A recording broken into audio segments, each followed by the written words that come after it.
અંકલેશ્વરના જીતાલી ગામ નજીક આવેલ કૃષ્ણા ઇન્ડસ્ટ્રીયલ એસ્ટેટમાં લાકડાનું ગોડાઉન આવેલું છે। આ ગોડાઉનમાં બાંબુ વાંસનો જથ્થો સંગ્રહ કરેલો હતો।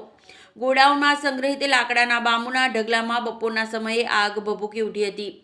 આગની લપેટો અને ધુમાડાના કારણે આસપાસના વિસ્તારોમાં ભયનો માહોલ સર્જાયો હતો। આગ કયા કારણોસર લાગી એ અંગે હાલ તપાસ ચાલુ છે। ઘટનાની જાણ થતાં અંકલેશ્વર ડીપીએમસી ફાયર વિભાગ તાત્કાલિક ઘટના સ્થળે પહોંચ્યો હતો।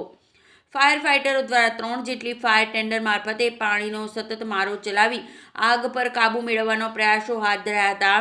જો કે ભારે જહેમત બાદ આગ પર કાબૂ મેળવ્યો હતો। આ ઘટનામાં કોઈ જાનહાનિના અહેવાલ નથી। આજરોજ બપોરે 2 કલાકે અમને એક ફાયર કોલ મળ્યો કે જીતાલી જવાના રસ્તા પર બેલ કંપનીની પાછળના ભાગમાં કોઈક મંડપ નું જે કામ ચાલે છે ત્યાં આગળ બાંબુનો સ્ટોરેજ કરેલો છે। એમાં સ્ટોરેજ યાર્ડમાં મોટી ફાયર આગ લાગેલી છે।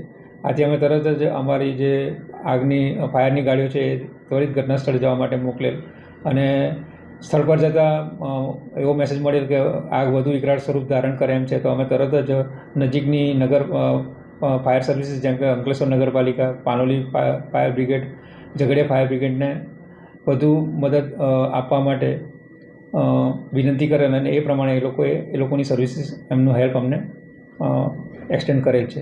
પ્રિતેશભાઈ, જે પ્રમાણે આગની ઘટના બની એમાં આપણા અંકલેશ્વર ડીપીએમસીના જે 2 ફાયર ટેન્ડર હતા એમાં એકમાં કંઈક ટેકનિકલ ખામી આવી હતી, જ્યારે બીજું જે પાનોલીથી આવેલું એના વોટર બ્રાઉઝરની અંદર પ્રેશર નહોતું આવતું, તો એની પાછળનું રીઝન શું?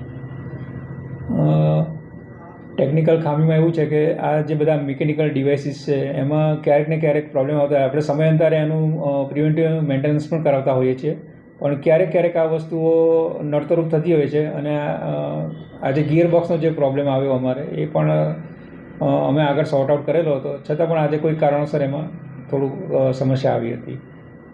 અને પ્રેશરની બાબતમાં તો એવું છે કે હવે ગાડીઓ ઘણો સમયથી 10-15 વર્ષ ઉપરની ગાડીઓ છે, તો સમય જતાં એમાં પણ એના પરફોર્મન્સ જે પ્રેશરને મળવું જોઈએ રેગ્યુલર એ મેળવવામાં તકલીફ આવતી હોય છે।